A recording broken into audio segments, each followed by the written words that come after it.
ओम नमः शिवाय। शिव जी सदा सहाय। ओम नमः शिवाय। गुरु जी सदा सहाय। जय गुरु जी। शुक्राना गुरु जी। अनंताम अनंताम शुक्राना गुरु जी। हर हर महादेव। हर हर महादेव। हर हर महादेव। जय भोलेनाथ बाबा की। जय भोलेनाथ बाबा की। जय गुरुपा की। जय गुरुपा की। जय गुरुपा। शुक्राना गुरुपा। शुक्राना गुरुपा। जय भोलेनाथ। जो शिव पुराण पढ़ने में भूल चूक हुई होगी माफ़ करना प्रभु, माफ़ करना। आज मेरे से एक भूल हो गई। जो 25वां अध्याय पढ़ना था उसको मैं 26 और 27 अध्याय बोल गई। इसलिए अब मैं 26 से 27 अध्याय प्रारंभ करने जा रही हूँ। वो 25वां अध्याय रहेगा। जय भोलेनाथ बाबा। जय।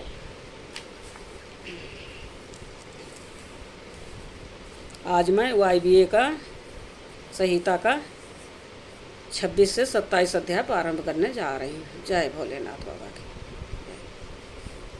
पंचाक्षर मंत्र के जप तथा भगवान शिव के भजन पूजन की महिमा, अग्निकार्य के लिए कुंड और वेदी आदि के संस्कार, शिव अग्नि की स्थापना और उसके संस्कार, होम, पूर्वाहुति, भस्म के संग्रह एवं रक्षण की विधि तथा हवनांत में किए जाने वाले कृत्य का वर्णन।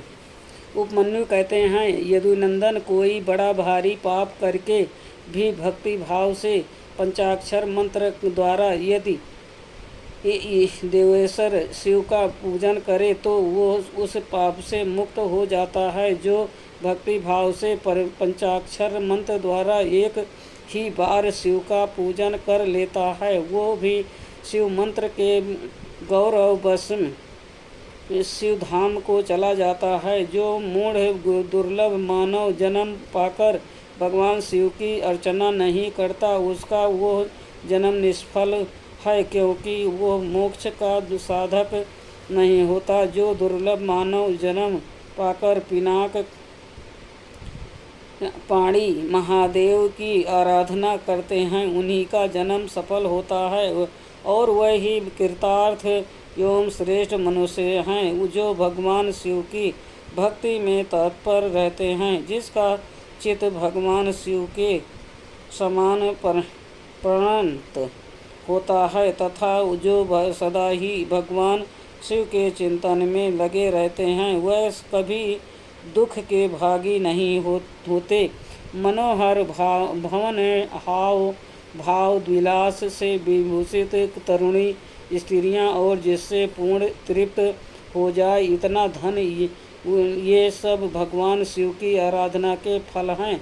जो देवलोक में महान भोग और राज चाहते हैं वह सदा भगवान शिव के चरण बिंदों का चिंतन करते हैं। सौभाग्य, कांतिमान, रूप, बल, त्याग, दया भाव, सूरता और विश्व में विख्याति, ये सब बातें भगवान शिव की पूजा करने वाले लोगों को ही सुलभ होती है। इसलिए जो अपना कल्याण चाहता है उसे सब कुछ छोड़कर केवल भगवान शिव में मन लगा उसकी आराधना करनी चाहिए। जीवन बड़ी तेजी से जा रहा है, जवानी शीघ्रता से बीती जा रही है और रोग तीव्र गति से निकट आ रही है। इसलिए सबको पिनाक पाणी महादेव जी की पूजा करनी चाहिए जब तक मृत्यु नहीं आती है, जब तक वृद्धावस्था का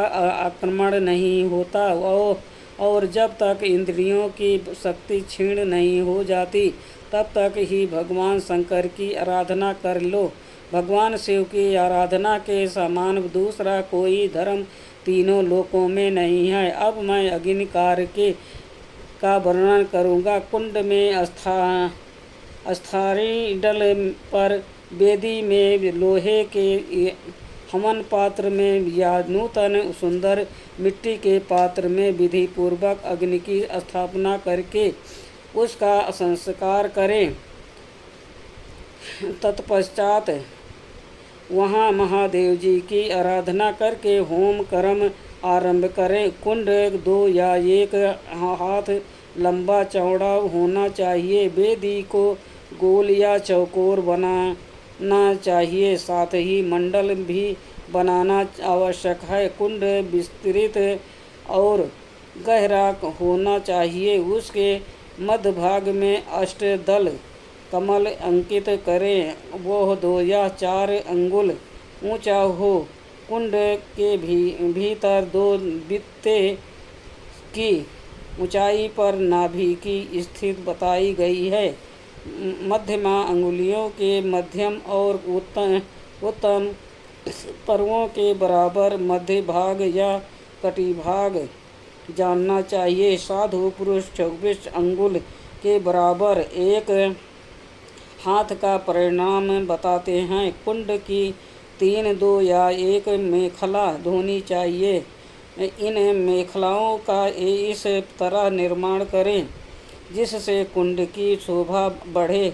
सुंदर और चिकनी योनि बनाएं जिसकी आकृति पीपल के पत्ते की भांति अथवा हाथी के अधोरोष्ट के समान हो। कुंड के दक्षिण या पश्चिम भाग में मेखला के बीचों बीच सुंदर योनि का निर्माण करना चाहिए, जो मेखला से कुछ नीचे हो। उसकी अग्रभाग कुंड की ओर हो तथा वह मेखला को कुछ छोड़कर बनाई गई हो। वेदी के लिए ऊंचाई का कोई नियम नहीं है, वो मिट्टी या बालू की होनी चाहिए। गाय के गोबर या जल से मंडल बनाना चाहिए। पात्र का परिणाम नहीं बताया गया है। कुंड और मिट्टी की वेदी को गोबर और जल से लीपना चाहिए। पात्र को धोकर तपाएं तथा अन्य वस्तुओं का जल से प्रोक्षण करें। अपने अपने गृह सूत्र में बताई हुई विधि के अनुसार कुंड में और वेदी पर उल्लेखन रेखा करें। रेखाओं पर से मिट्टी का लेकर ईशान कोण में फेंक दे। फिर अग्नि के उस आसन का कुशों अथवा पुष्पों द्वारा जल से प्रोक्षण करें। तत्पश्चात पूजन और हवन के लिए सब प्रकार के द्रव्य का संग्रह करें। धोने योग्य वस्तुओं को धोकर प्रोक्षणी के जल से उनका प्रोक्षण करके उन्हें विशुद्ध करें। इसके बाद सूर्य कांत मणि से प्रकट काष्ठ से उत्पन्न श्रीत्रय की अग्निशाला में संचित अथवा दूसरी किसी उत्तम अग्नि को आधार सहित ले आएं। उसे कुंड अथवा वेदी के ऊपर 3 बार प्रदक्षिण क्रम से घुमाकर अग्नि बीज रम का उच्चारण करके उस अग्नि को युक्त कुंड या वेदी का आसन पर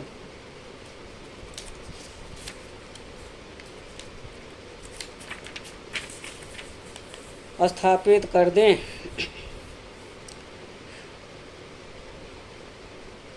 कुंड में स्थापित करना हो तो योनि मार्ग से अग्नि का आधान करें और वेदी पर अपने सामने की ओर अग्नि की स्थापना करें। योनि प्रदेश के पास स्थित विद्वान पुरुष समस्त कुंड को अग्नि से संयुक्त करें। साथ ही यह भावना करें कि अपनी नाभि के भीतर जो अग्निदेह विराजमान है वह ही नाभि रंध्र से चिंगारी के रूप में निकलकर वराह अग्नि में मंडलाकार होकर लीन हुए हैं। अग्नि पर समिधा रखने के लेकर घी के संस्कार पर्यंत सारा कार्य मंत्र यज्ञ पुरुष अपने गृह सूत्र में बताए हुए कर्म से मूल मंत्र द्वारा संपन्न करें। तदंतर शिवमूर्ति की पूजा करके दक्षिण तपस्व में मंत्र यान्यास करें और घृत में धेनु मुद्रा का प्रदर्शन करें। अशत्रुक और तुरवा से ये दोनों धातु के बने हुए हो तो ग्रहण करने योग्य है, परंतु कांसी, लोहे और शीशे के बने हुए अस्तरूक तुरवा को नहीं ग्रहण करना चाहिए, अथवा यज्ञ संबंधी काष्ठ के बने हुए अस्तरुवा ग्रह है। स्मृति या शिव सहस्त्र में जो विहित हो वह भी ग्रह है, अथवा ब्रह्म वृक्ष, पलाश या गूलर आदि के छिद्र रहित बिचले 2 पत्ते लेकर उन्हें कुश से पोंछें और अग्नि में तपाकर फिर उनका प्रोक्षण करें। उन्हीं पत्तों को अस्तरूक और अस्तरुवा का रूप दें। उनमें घी उठाएं और अपने गृह सूत्र में बताए हुए क्रम से शिव बीज ओम सहित 8 बीज अक्षरों द्वारा अग्नि में आहुति दे। इससे अग्नि का संस्कार संपन्न होता है। वह बीज इस प्रकार हैं: भ्रूम, उस्त्रूम, ब्रूम, श्रूम, प्रूम, ड्रूम, द्रुम, ये 7 हैं। इनमें शिव बीज हैं। ओम को सम्मिलित कर लेने पर 8 बीजाक्षर होते हैं। उपर्युक्त 7 बीज क्रमांश अग्नि की 7 जिह्वाओं के हैं। उनकी मध्यमा जिह्वा का नाम बहुरूपा है। उसकी 3 शिखाएँ हैं। उनमें से एक शिखा दक्षिण में और दूसरी वाम दिशा उत्तर में प्रज्वलित होती हैं, और बीच वाली शिखा बीच में ही प्रकाशित होती हैं। ईशान कोण में जो जिह्वा है उसका नाम हिरण्या है। पूर्व दिशा में विद्यमान जिह्वा कनका नाम से प्रसिद्ध है। अग्निकोण में रक्ता, नैऋत्य कोण में कृष्णा और वायव्य कोण में सुप्रभा नाम की जिह्वा प्रकाशित होती हैं। जिनके अतिरिक्त पश्चिम में जो जिह्वा प्रज्वलित होती है उसका नाम मरुत है। इस सब की प्रभा अपने अपने नाम के अनुरूप हैं। अपने अपने बीज के अंतर कर्मांश है, इनका नाम लेना चाहिए और नाम के अंत में स्वाहा का प्रयोग करना चाहिए। इस तरह से जो जिह्वा मंत्र बनते हैं उनके द्वारा क्रमांश प्रत्येक जिह्वा के लिए एक एक घी की आहुति दे, परंतु मध्यमा की 3 जिह्वाओं के लिए 3 आहुतियाँ दे। कुंड के मध्य भाग में रमः वाहमनाय स्वाहा बोलकर 3 आहुतियाँ दे। ये सब आहुतियाँ घी अथवा समिधा से देनी चाहिए। आहुति देने के पश्चात अग्नि में जल का सेचन करें। ऐसा करने पर वो अग्नि भगवान शिव की हो जाती है। फिर उसमें शिव के आसन का चिंतन करें और वहाँ अर्धनारीश्वर भगवान शिव का आवाहन करके पूजन करें। पाद्य अर्घ आदि से लेकर दीपदान पर्यटन पूर्वक पूजन करके अग्नि का जल का प्रोक्षण करें। तत्पश्चात समाधियों की आहुति दे। वे समिधाएँ पलाश की या गूलर आदि दूसरे यज्ञ वृक्ष की होनी चाहिए। उनकी लंबाई 12 अंगुल की हो। समिधाएँ टेढ़ी ना हो, स्वतः सूखी हुई भी ना हो। उनके छिलके न उतरे हों और तथा उन पर किसी प्रकार की चोट न हो। सब समिधाएं एक सी होनी चाहिए। 10 अंगुल लंबी समिधाएं भी हवन के लिए विहित है। उनकी मोटाई कनिष्ठिका अंगुल के समान होनी चाहिए अथवा प्रदेश मात्र अंगूठे से लेकर तर्जनी पर्यंत लंबी समिधाएं उपयोग में लानी चाहिए। यदि उपयुक्त समिधाएं न मिले तो जो मिल सके उन सबका ही हवन करना चाहिए। समिधा हवन के बाद घी के आहुति दे। घी की धारा दुर्वादल के समान पतली और 4 अंगुल लंबी हो। उसके बाद अन्न की आहुति देनी चाहिए जिसका प्रत्येक ग्रास 16 मासे के बराबर हो। लावा, सरसों, जौ और तिल, इन सब में घी मिलाकर यथासंभव भक्ष्य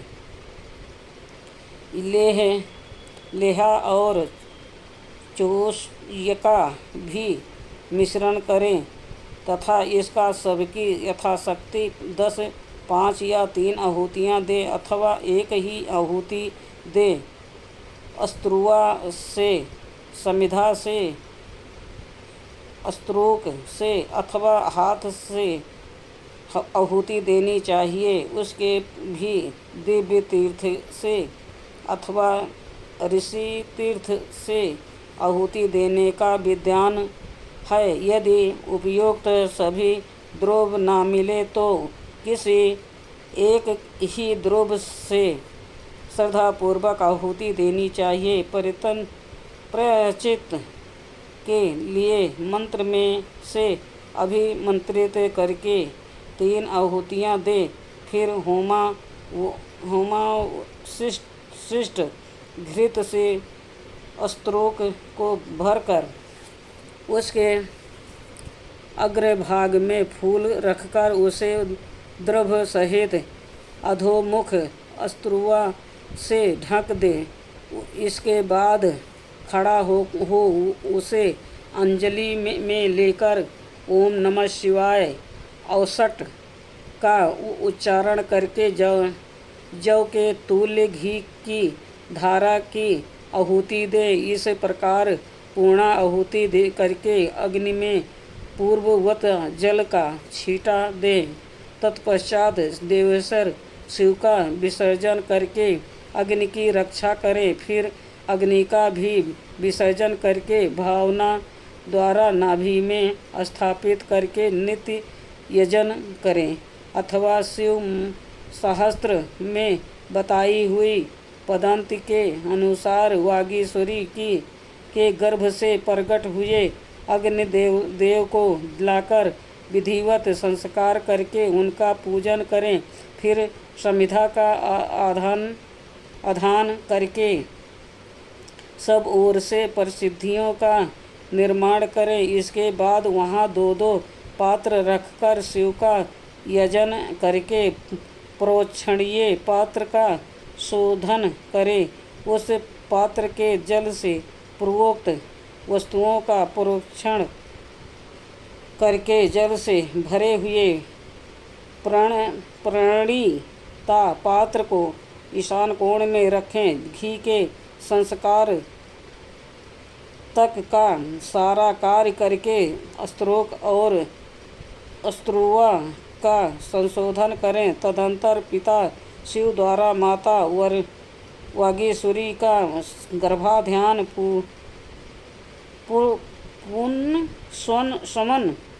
पुण्यसमन और सीमंत्रोन्नयन संस्कार करके पर्यटन को संस्कार के निर्मित पृथक पृथक आहुति दे और गर्भ से अग्नि के उत्पन्न होने की भावना करें। उनके 3 पैर, 7 हाथ, 4 सींग और 2 मस्तक हैं।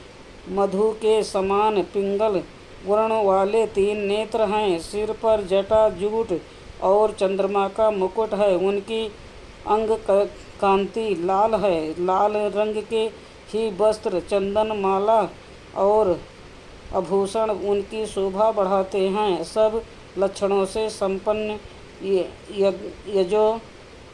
यजोपवीत धारी तथा त्रिगुण मेखला से युक्त हैं। उनके दाएं हाथों में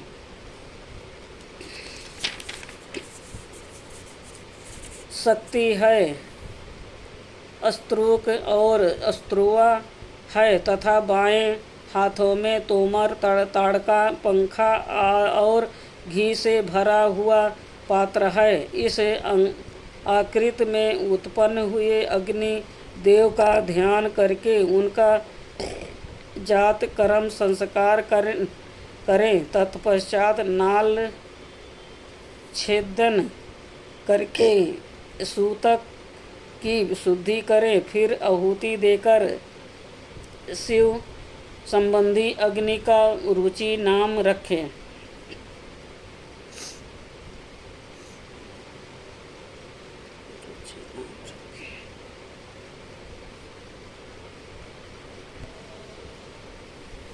इसके बाद माता पिता का विसर्जन करके चूड़ाकरण और उपनयन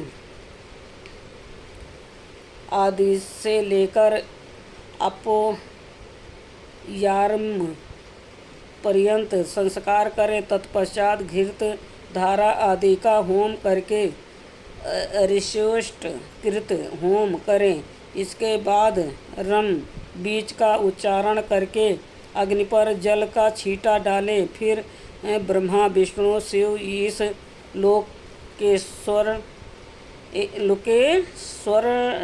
गण और उनके अस्त्रों का सब और क्रमांश पूजन करके धूप दीप आदि की सिद्धि के लिए अग्नि को अलग निकालकर कर्म विधि का ज्ञाता पुरुष पुनः घृत युक्त प्रोक्त होम द्रव्य तैयार करके अग्नि में आसन की कल्पना भावना करें और उस पर पूर्वतः महादेव और महादेवी का आवाहन पूजन करके पूर्वाहुति पर्यंत सब कार्य संपन्न करें। अथवा अपने आश्रम के लिए सशस्त्र विहित अग्निहोत्र कर्म करके उसे भगवान शिव को समर्पित करें। शिवा शर्मी पुरुष इन सब बातों को समझकर होम कर्म करें। इसके लिए दूसरी कोई विधि नहीं है। शिवा अग्नि का भस्म संग्रहण ये है। अग्निहोत्र कर्म का भस्म भी संग्रह करने के योग है। वैवाहिक अग्नि का भस्म भी जो परिवाक्य पवित्र एवं सुगंधित हो संग्रह करके रखना चाहिए। कपिला गाय का वो गोबर जो गिरते समय आकाश में ही दोनों हाथों पर रोक लिया गया हो उत्तम माना गया है। वो यदि अधिक गीला व अधिक कड़ा हो तो दुर्गंध युक्त और सूखा हुआ न हो तो अच्छा माना गया है। यदि वो पृथ्वी पर गिर गया हो तो उसमें से ऊपर और नीचे के हिस्से को त्याग कर बीच का भाग ले उस गोबर का पिंड बनाकर उसे शिवाग्नि आदि में मूल मंत्र के उच्चारण पूर्वक छोड़ दे। जब वह पक जाए तब उसे निकाल ले। उसमें जितना अधप का हो उसको और जो भाग बहुत अधिक पक गया हो वो उसको भी त्याग कर उस श्वेत भस्म ले लें और उसे घोट कर चूर्ण बनाकर दें। इसके बाद उसे भस्म रखने के पात्र में रख दें। भस्म पात्र धातु का, लकड़ी का, मिट्टी का, पत्थर का अथवा और किसी वस्तु का बनवा ले। वो देखने में सुंदर होना चाहिए। उसमें रखे हुए भस्म को धन की भांति किसी शुभ शुभ एवं समतल स्थानों में रखें। किसी अयोग्य या अपवित्र के हाथ में भस्म ना दे। नीचे अपवित्र स्थान में भी ना डाले। नीचे के अंगों से उसका स्पर्श ना करें। भस्म की ना तो उपेक्षा करें और ना उसे लांघें ही। सशस्त्रोत समय पर उस पात्र से भस्म लेकर मंत्रोच्चारण पूर्वक अपने ललाट आदि में लगाएं। दूसरे समय में उसका उपयोग न करें और न अयोग्य व्यक्तियों के हाथ में उसे दें। भगवान शिव का विसर्जन न हुआ हो तो तभी भस्म संग्रह न कर लें, क्योंकि विसर्जन के बाद उस पर चंड का अधिकार हो जाता है। जब अग्निकार संपन्न कर लिया जाए तो उसी शस्त्रोक मार्ग से अथवा अपने गृह सूत्र में बताई हुई विधि से बलि कर्म करें। तदंतर अच्छी तरह लिए पुते मंडल में विद्यासन को बिछाकर विद्या कोश की स्थापना करके कर्मांश पुष्प आदि के द्वारा यंजन करें। विद्या के समान गुरु का भी मंडल बनाकर वहाँ श्रेष्ठ आसन रखें और उस पर पुष्प आदि के द्वारा गुरु की पूजा करें। तदंतर पूजनीय पुरुषों की पूजा करें और भूखों को भोजन कराएं। इसके बाद स्वयं सुख पूर्वक शुद्ध अन्न भोजन करें। वह अन्न तत्काल भगवान शिव को निवेदित किया गया हो अथवा उनका प्रसाद हो, उसे आत्मशुद्धि के लिए श्रद्धापूर्वक भोजन करें। जो अन्न चंड को समर्पित हो उसे लोभ बस ग्रहण न करें। गंध और पुष्पमाला आदि जो अन्य वस्तुएं हैं उनके लिए भी ये विधि समान ही है, अर्थात चंड का भाग होने पर उन्हें ग्रहण नहीं करना चाहिए। वहाँ विद्वान पुरुष मैं ही शिव हूँ ऐसी बुद्धि न करें। भोजन और आचमन करके शिव का मन ही मन चिंतन करते हुए मूल मंत्र का उच्चारण करें। शेष समय शिव सहस्त्र की कथा के श्रवण आदि योग कार्यों में बिताएं। रात का प्रथम प्रहर बीत जाने पर मनोहर पूजा करके शिव और शिवा के लिए एक परम सुंदर शय्या प्रस्तुत करें। उसके साथ ही भक्षण भोज वस्त्र चंदन और पुष्पमाला आदि भी रख दे। मन से और क्रिया द्वारा भी सब सुंदर व्यवस्था करके पवित्र हो महादेव जी और महादेवी के चरणों के निकट शयन करें। यदि उपासक गृहस्थ हो तो वो वहाँ अपनी पत्नी के साथ शयन करें। जो गृहस्थ ना हो वह अकेले ही सोएं।